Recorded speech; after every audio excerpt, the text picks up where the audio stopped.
Okay, good morning, everybody. We're gonna, let's see, we want this one.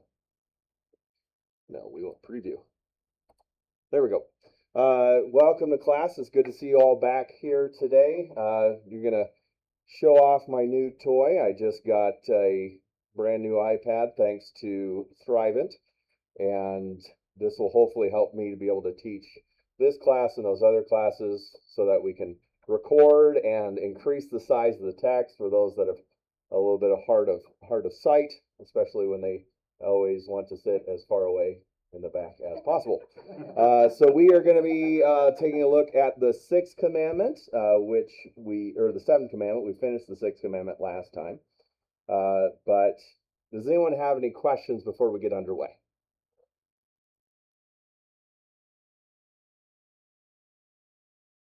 All right, let's pray.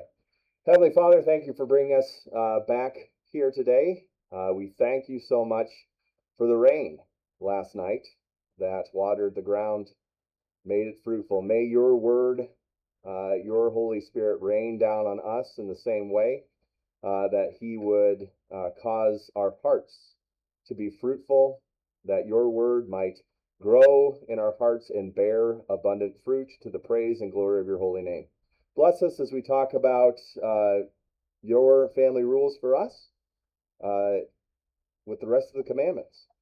May our discussion be helpful and fruitful as we seek to follow you, delight in your will, and walk in your ways to the glory of your holy name. In the name of Jesus, we pray this. Amen. Okay, so yeah, we're going to pick up with the seventh commandment, which is, you shall not steal. What does this mean? We should fear and love God so that we do not take our neighbor's money or possessions or get them in any dishonest way, but help him improve to protect his possessions and income. So this commandment is all about what is the appropriate relationship that we have with our wealth. And that always is a bit of a tricky subject, because if there's one thing that people don't like to hear about in church, it's about money, right? But the scriptures are very, very clear, especially the New Testament is very, very clear about how we view our wealth. Most obvious, right, with this one, this is pretty right, that we don't take stuff away. So we do not take stuff that belongs to other people. So there are just a gajillion ways that we can steal from people. So what are some basic ways that we can steal from people?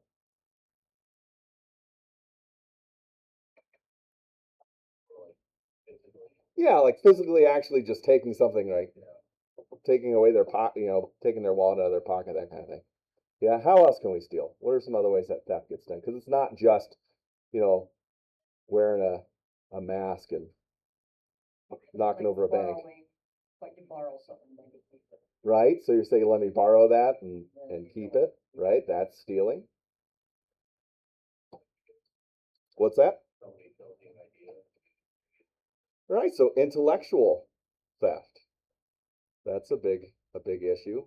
That's especially the issue today when everything is digital. But then companies are pretty good at protecting their intellectual rights anymore. Uh, I don't think I probably need to get into the whole topic about being a software pirate in this class, do I? So you're not getting on Pirate Bay or anything, Diane, to go download illegal copies of movies. Yeah, no. So I think we're probably okay. Yeah, but don't do that. That was all the rage when. Yes, right. I was thinking LimeWire, Napster, right? That was the thing when I was in high school. Spend 2 hours downloading one song because the internet was so slow, right? Uh, yeah, I remember one Easter, I think it was a Good Friday, I was especially convicted of my digital theft, and I threw away 40 burned CDs that I had stolen from other people and from LimeWire. So, yeah, yep.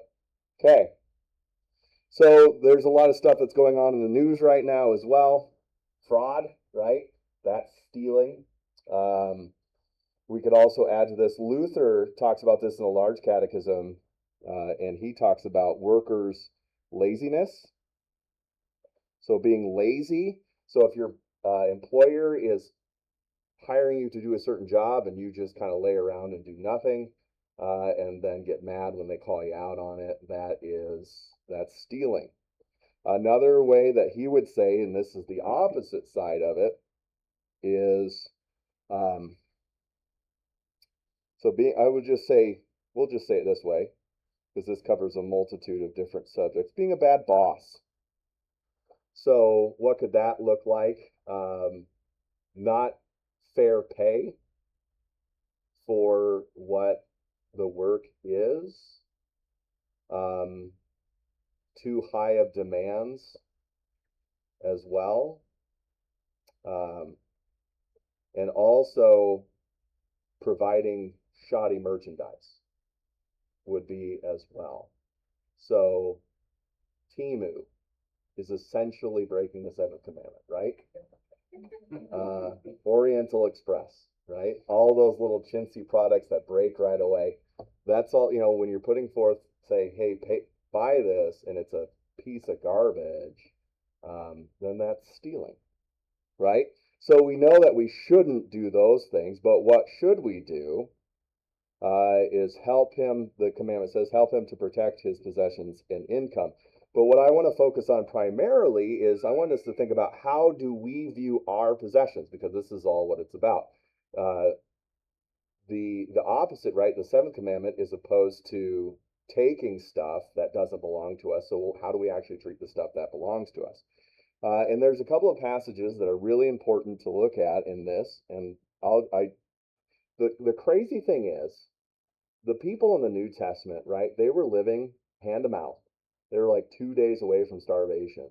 Yet the amount of times that Jesus and the apostles warn people about the dangers of wealth is pretty incredible.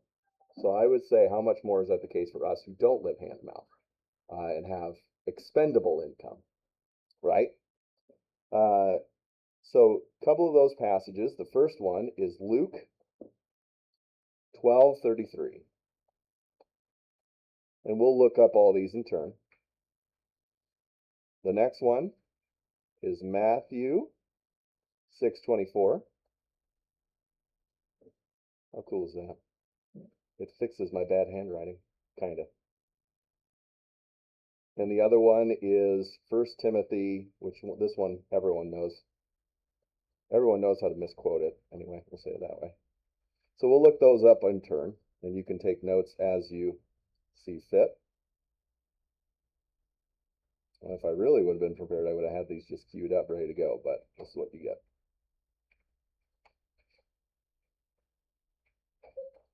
So in Luke 12:33, this is what Jesus says. He says, sell your possessions and give to the needy. Provide yourselves with money bags that do not grow old, with a treasure in heavens that does not fail, where no thief approaches, no moth destroys. For where your treasure is, there your heart will be also. So to people that are darn near starvation, what does Jesus tell them to do? Travel light. Have as few possessions as possible here. So the idea of accumulating possessions goes against Jesus's general teaching here, right? Do you guys know what the only industry, I don't know, maybe industry isn't the right word, the only type of company that has never ever seen a recession in America ever since its creation? No, they've had ups and downs,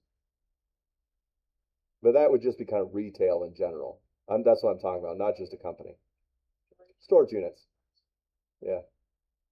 So if you want something that is going to have a sure profit, get some storage units.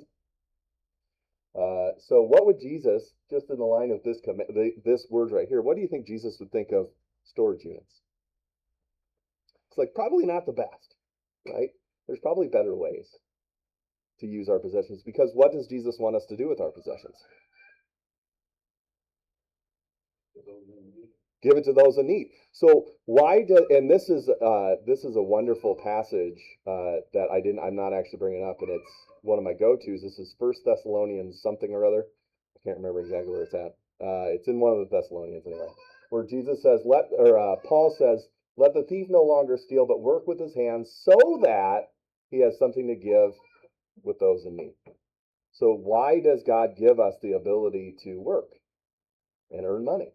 So that we can help those in need. And that actually fits in pretty well with our whole purpose as disciples, which is to love our neighbor as ourselves, right? To sacrifice what we have for the good of another.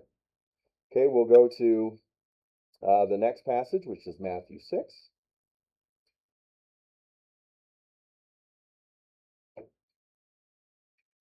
Verse 24.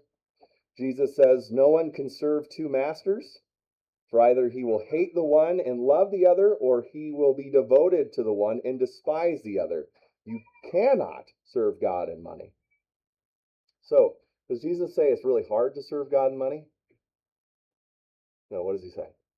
You cannot. So, what is his attitude? From these two passages, what can you say that Jesus' attitude towards wealth is? Is it like the bee's knees? Is it awesome?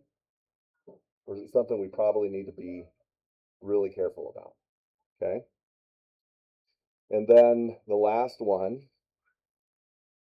this is from 1 Timothy chapter 6. Anybody want to quote it? Nobody brave enough. This is so often misquoted, but Paul here says, "For the love of money is a root of all kinds of evil. It is through this craving that some have wandered away from the faith and pierced themselves with many pangs." This actually matches up with the parable of the sower, where Jesus says one of the things that causes people to leave the Christian faith is the deceitfulness of riches. Okay? So we can see here that the love of money, this often gets misquoted as money is the root of all evil. That's not what it says, right? The love of money is the root of all kinds of evil. So is money, according to St. Paul here, is money, wealth, evil? What's evil? The love of money. And is it the root of all evil? Just all kinds of evil, right? Not like everything can you can figure it out when people are greedy, that's where all evil comes from. That's not what he's saying. Just there's all sorts of bad stuff that comes out when people start loving money. So when we kind of put this all together and many other passages, we can kind of understand that this is kind of distilled. What is the New Testament's approach towards wealth? Is I would say that wealth is like fire. Fire is a wonderful thing, right? What are some things that you can do with fire? You can cook, you can stay warm. What else? Right, light. There's some protection in fire. So fire does a lot of cool things. Now, what would you say if someone said, well, if fire does this great stuff, what if I got a whole lot of fire? And I'm going to do everything I can to get as much fire as I possibly can. Right? There's the old saying, right? You play with fire, you're going to get burned. So we wouldn't say that fire, because it can burn you, does not mean that it's bad or evil, right? But what is fire? When you talk to your kids, when you talk to them about fire, what word do you use? It's dangerous. It's necessary. It's not bad, but it is dangerous. So wealth is spiritually dangerous. So that kind of gets at how we want to approach it. And again, we're not legalists here. We're not legalists as Lutherans. We simply just want to say, what is God's ideal for us in our lives, especially with these 10 commandments? And a lot of it is, how do we view the world? How we view the world is that it is fire, or money, wealth is spiritually dangerous. So if you've got lots of money, be careful, right? If you have lots of money, you are putting yourself in spiritual danger, plain and simple. So I know this word is a little bit loaded, but I do see a lot of natural connection between the teachings of Christianity on wealth and what we call minimalism today, right? And the whole idea behind minimalism is have as little as you possibly need.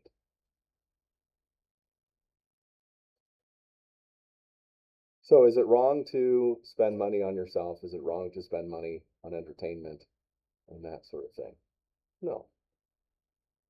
And this is kind of a slightly different field, and that is, how do we view things like entertainment and discretionary spending and that sort of thing? This is also how I view things like rated R movies as well. So this applies as well. I learned this from a guy, an author named Chris Hall, and he talks about why did the ancient church, if you read the pastors from the year 200, 300, it sounds like they hated fun. They're like, don't do that, don't do that, don't do that, don't, anything fun, don't ever go to the games, which they're talking about the gladiatorial games, right? Don't ever go to plays, don't ever go do this, don't ever do that. It sounds like they thought having fun or doing anything fun was just bad, right? If it feels good, stop. But that's not what they're getting at. What is your purpose as a Christian? Yeah, to love others. So you need to ask yourself, does the thing that I'm spending my money on, is it enabling me, helping me to love others? Now we can actually see how recreation and just time off, fun, can help you love others, right? So after a long week with the kids, how can time off and recreation help you love others?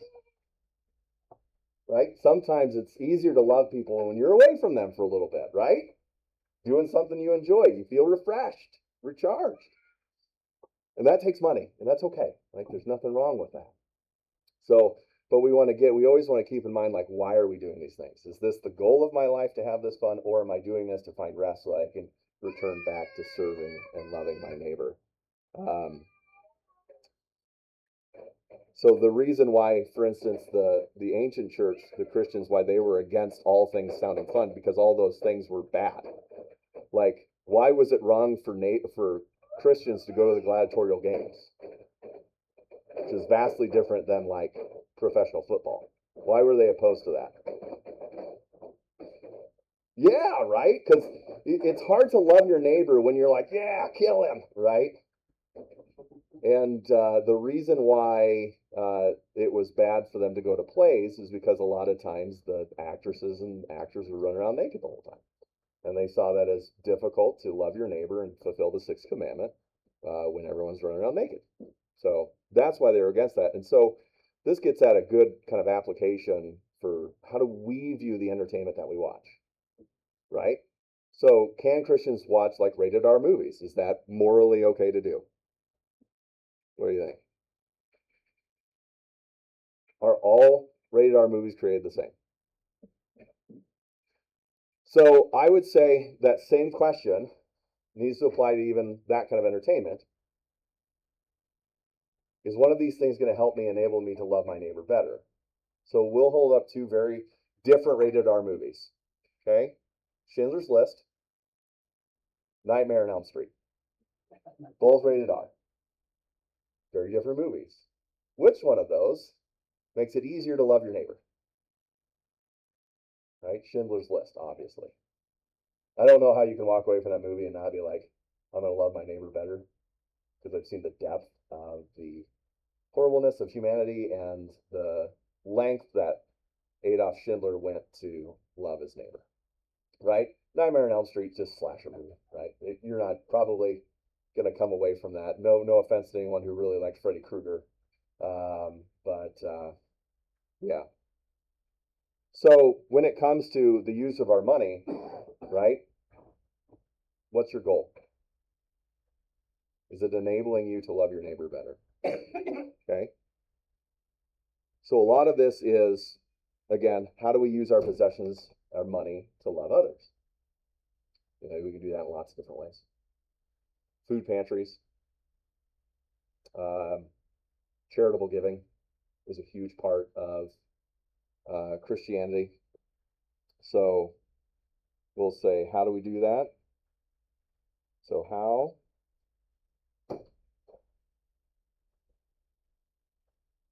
So charity and food pantries.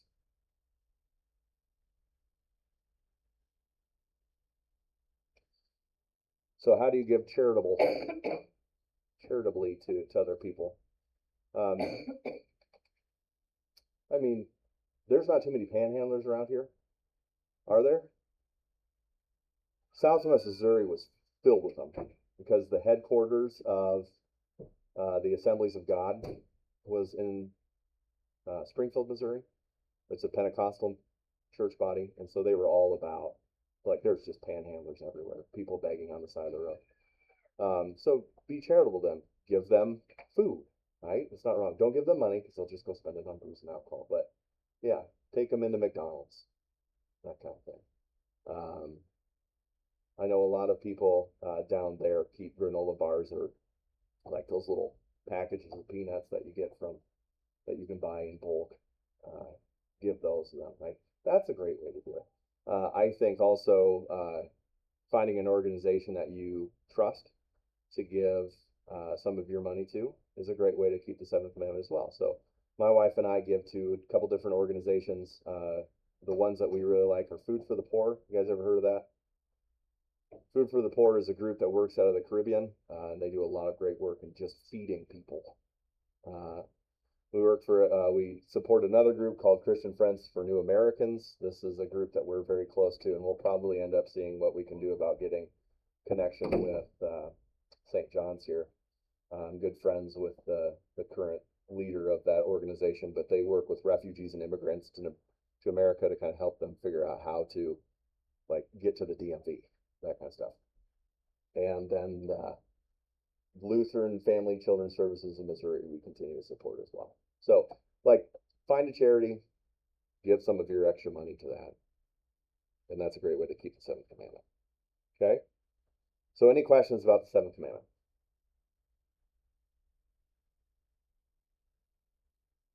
About kind of what that's driving at.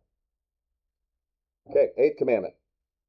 You shall not give false testimony against your neighbor. What does this mean? We should fear and love God so that we do not tell lies about our neighbor, betray him, slander him, or hurt his reputation, but defend him, speak well of him, and explain everything in the kindest way.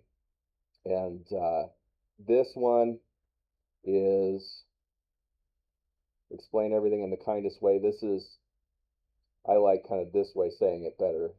Put the best construction. Best construction on something. So this is all about how you view their intentions behind their actions. Okay. So what is this commandment all about? So the sixth commandment was, or we can look at it this way. The fifth commandment, you shall not murder, was how do we treat our neighbor's body. Sixth commandment, how do we treat our neighbor's spouse. Seventh commandment, how do we treat our neighbor's stuff. The eighth commandment is how do we treat our neighbor's name, right?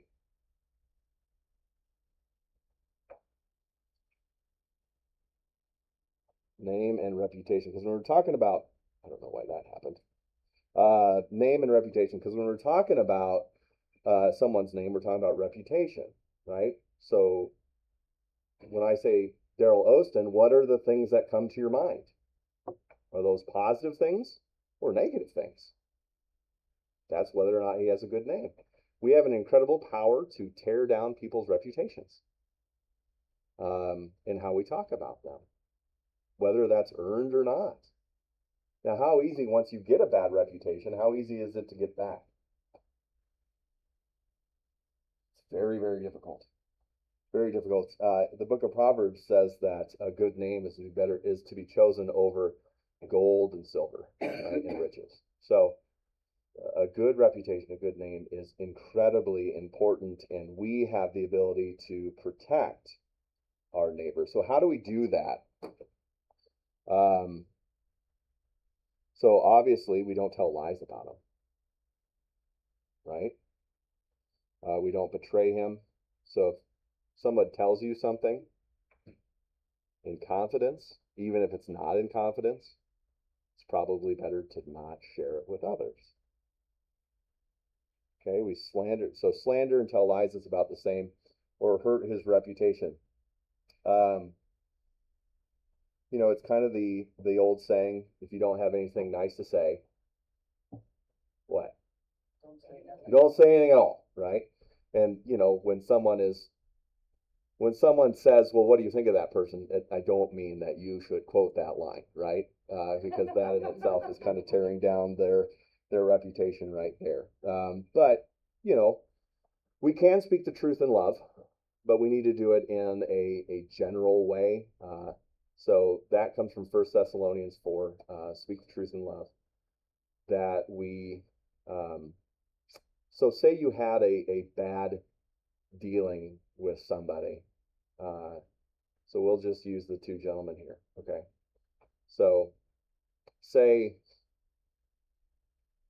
well, we'll use all three of these gentlemen. Roy wants to buy seed from Stan, okay? But he's not sure if that's the best place to send his money, so he goes talks to Daryl, okay? Daryl at one point had a very bad experience with Stan, okay? How does this work? And he knows just kind of generally that lots of people have had bad experiences with Stan, which isn't true, right? Hypothetical situation. We want to make sure that we're defending Stan's reputation. Okay, so if Roy comes to Daryl, how can Daryl keep this commandment?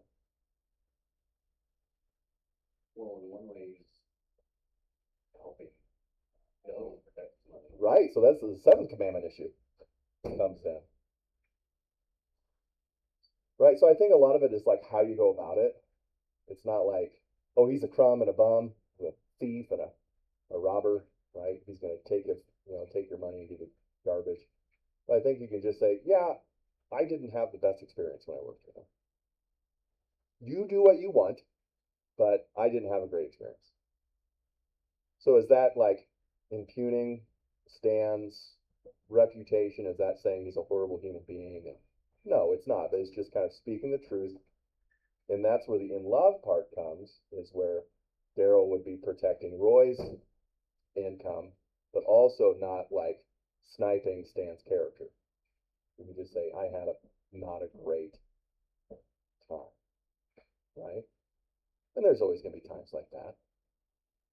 Not everyone is going to get along with everybody else, and that's okay. Not everyone's going to gel with everybody, but how do we do that? Because it simply is the case that not everyone is going to rub everyone in the right way. So what do we do then? So that would be that kind of thing. What do? We defend him, speak well of him, and explain everything in the kindest way. So we put the best construction on it. So how might Daryl put the best construction on the bad seed buying experience that he had with Stan?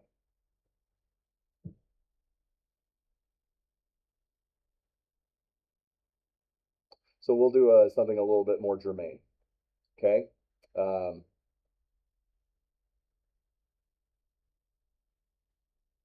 Someone that you see them in the grocery store, and they don't say hi to you.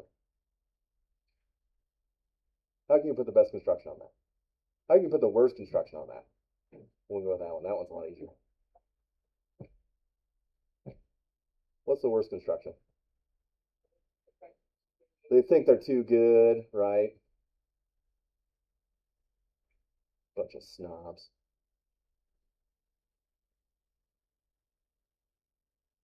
Okay, how might we put the best construction on it though? Thank goodness they didn't talk. I'm so busy, right?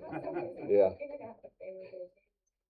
They were busy, just didn't say they had something else on their mind, right?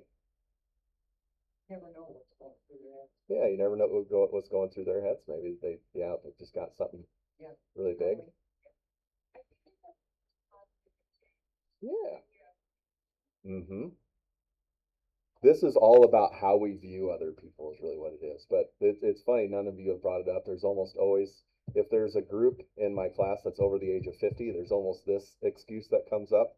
And so they probably forgot their glasses.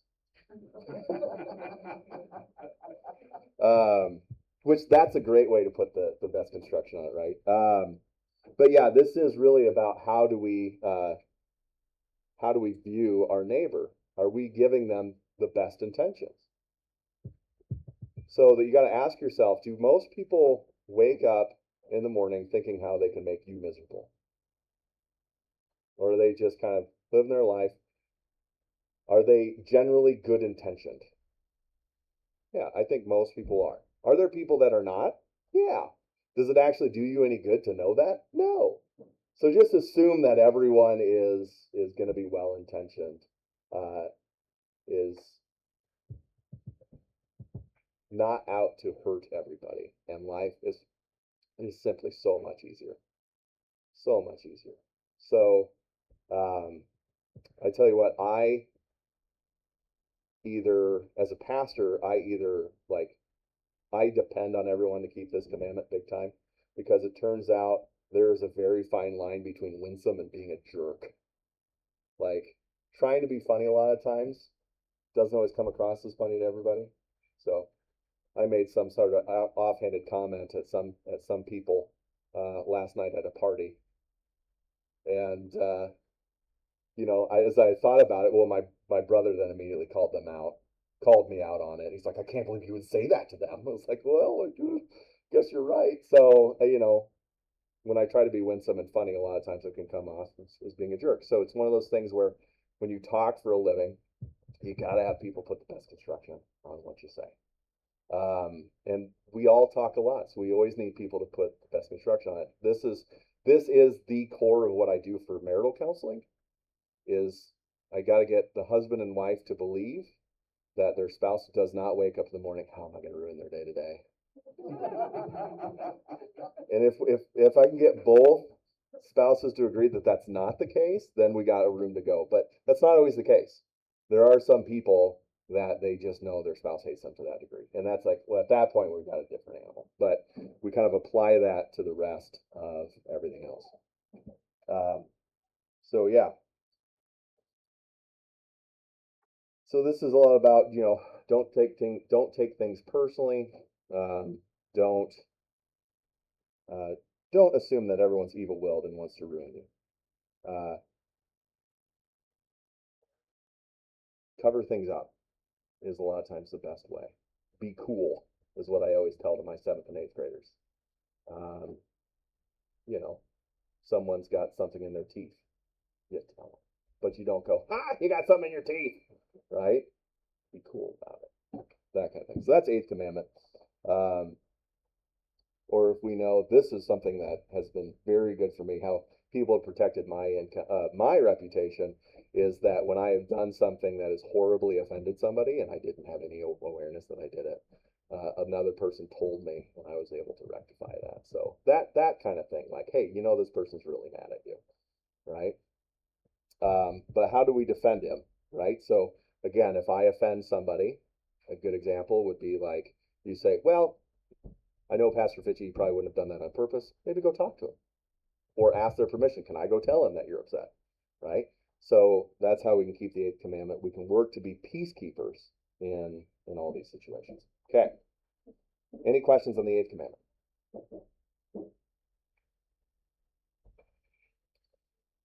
Okay, we'll move on to the 9th.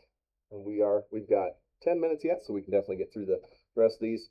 You shall not covet your neighbor's house. What does this mean? We should fear and love God so that we do not scheme to get our neighbor's inheritance or house, or get it in a way which only appears right, but help and be of service to him in keeping it. So this is all about coveting. And what is the opposite of coveting?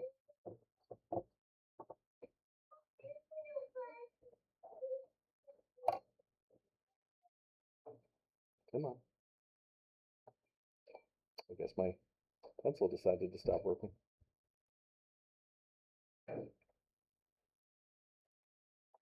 Oh well. So what is the opposite of coveting is contentment, right? So coveting is basically when you look at what other people have and you say, I'm not going to be happy. I'm not going to be satisfied. Life is worthless until I get that thing. Coveting here is basically to want something so bad you can't live without it. And everything else in the world, everything else in life is horrible and bad. So what is contentment then? Being satisfied with what you got. Yeah, being satisfied with what you got. So this is when we look at other people's stuff and we think to ourselves, man, I got to have that too. It's not necessarily just that, because Luther's worldview and the world when this commandment was first given is quite a bit different than ours. So in their day, If you wanted something that someone else had, you actually wanted theirs. You couldn't go out and buy it because everything was unique. Like everything was unique. But if I wanted, the phone that you have, I could just easily today go out and get another phone just like that because we live in a consumeristic society. So this thing applies a little bit differently. So it's not about taking away other people's stuff, but this is about, again, being content with what you have. Why is it hard to be content?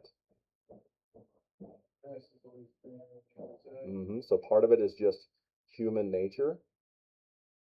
I think our society has made it extra hard. The internet, our phones. You ever wonder why why your phones are so cheap?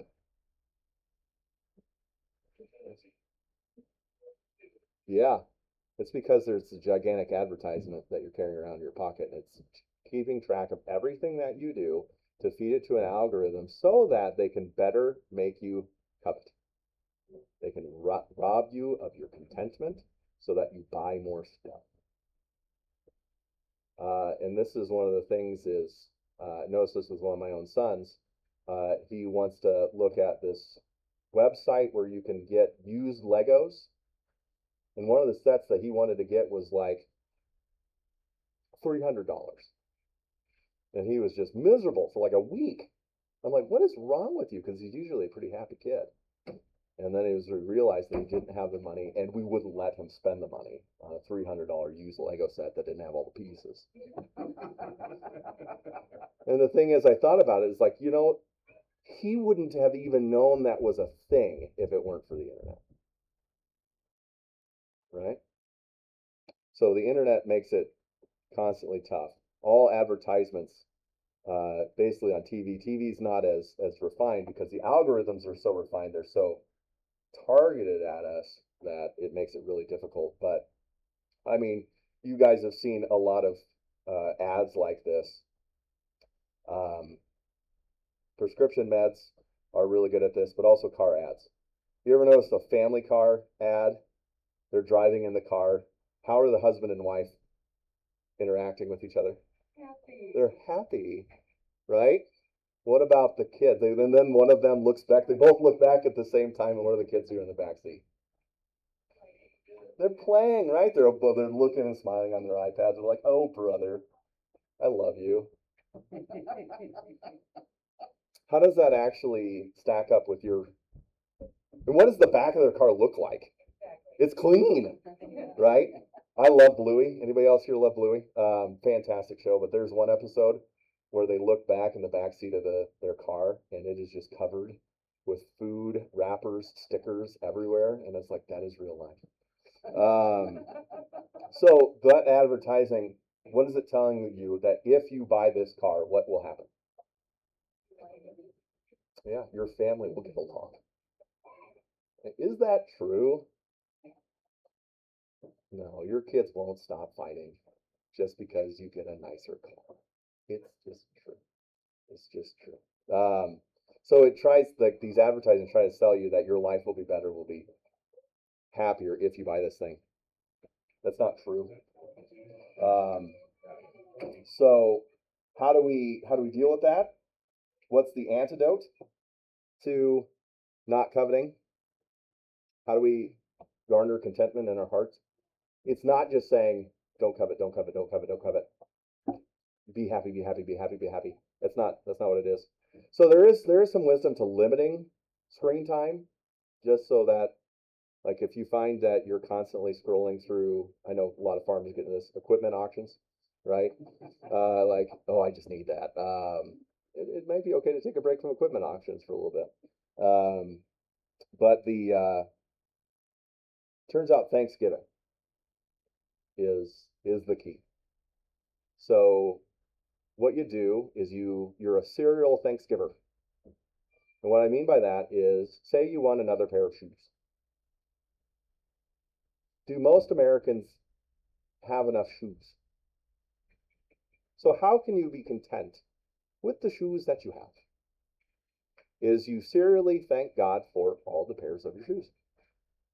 And if you absolutely, like actually, not just say, oh God, thank you for all my shoes, help me be content, but actually like, no, thank you for those shoes and those boots, those dress shoes, those shoes, those shoes, those shoes, those shoes, those shoes, those shoes. You'll actually find, I have found in my own life that that will breed contentment in ways that I didn't think was possible. So yeah, if you want to be content, Thanksgiving is the key. To be thankful for what you have, and actually be aware of what you have. Bring it into your mind of what it is that you have. Okay. All right. 10th commandment: You shall not covet your neighbor's wife, manservant or maidservant, his ox or donkey, or anything that belongs to your neighbor. What does this mean? We should fear and love God so that we do not entice or force away our neighbor's worker or animals or turn them against him, but urge them to stay and do their duty. So the 9th commandment is about being content with stuff. The 10th commandment is about being content with people that God has placed in your lives. This is specifically the other people and other people in their lives. So this I like to call is the commandment of the friend. So when people come to you to talk to you about their problems, how do you approach them? You urge them to stay and do their duty. So give an example. There was a couple in my congregation a couple of years ago. This was when Facebook was, this is probably 15 years ago at this point. She started railing very publicly on Facebook about all the evils that her husband was doing, how he drank too much, how he was such a bum, and all that stuff. And then the comments were quite enlightening because a lot of my own members were saying, yeah, you need to leave the bum. Basically, is what they said. I'm like, that's not appropriate, right? First of all, it's not appropriate to put that stuff on Facebook anyway. But another part is, how do we encourage them to stay and do their duty? So instead of telling them to leave the bum, what should you do? Yeah. Hey, let's you and me get together and let's talk about it. Maybe instead of commenting on it, you call them. It's like, hey, sounds like you're having a rough day. You want to go get a cup of coffee? Right? Not a drink, obviously.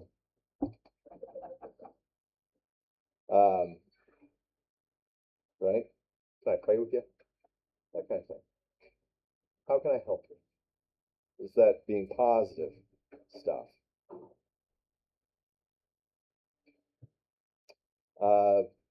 Or for that matter, like, yeah. So that's basically what it is. But it's also like being content with what you have, with the people in your life. And this is where I see the grass is always greener comes in, is we look at other people's relationships and you think, oh, I wish my spouse was like that person's spouse, right? And that's not even necessarily a sixth commandment thing, right? That's more like, oh, look, she does the laundry, that kind of stuff, right? Where you end up being discontent with the people that God has placed into your lives. And it's like, oh, I wish my kids were like their kids. Their kids are well behaved, right? I remember there's this wonderful family that we're very close to, and their kids are just awesome, fantastic kids. And I asked the dad one time, I was like, how did your kids get like that? Like, what did you do? And he just said, well, I hit them a lot. Okay, that's one way of thinking about it. But to recognize that whenever we start getting into that game, and this is a big problem with social media, is that whenever we see people, it's a front. We rarely ever see into the, like, that's the thing about the grass is always greener, is that you don't actually live in the reality that they live in. You see a front. Everyone, when they come to church, when you see them out in public, when they post stuff on Facebook, generally they're not posting the garbage that they're going on in their lives. Like, I had a horrible day yelling at my kid all day, right? That's not, what do people post on Facebook? Yeah, happy stuff. Like, I went on this vacation. Look how awesome this is, right? All that kind of stuff. So we need to recognize that even then, it's we want to be. So again, just like with the 9th commandment, how do we learn how to be content with the people that God has placed in our lives? What do we do? Thank God for them. And it can even be to the point where it's like, thank you, God, that you gave me someone that I can learn patience from. right? Or through. Thank you for giving me this person to help me put my faith into practice. So yeah, that's the answer. Now this is not to say like in all those kind of situations. So like with the workers here, right? So that we do not entice away our neighbors' workers. So this is like, sniping someone else's employee, or if someone tells you that their boss is a jerk and they want to quit. This isn't to say like, oh no, you have to stay and do your duty, right? You can't quit. No, this is saying no, don't slash his tires and pour sugar in his tank. But it's like put in your 2 weeks, find another job, right? That's kind of, you want to do it in the right way. Okay. I do have a baptism to get ready for, so we'll have to tackle the close of the commandments next time, and then I can figure out why my pencil stopped working in the middle of class. I'd hate to have a class where all the technology worked just fine. But yeah, I will be here. We'll be here next week and the week after. So there's a note in the bulletin about how we won't have class on the 31st. But we will.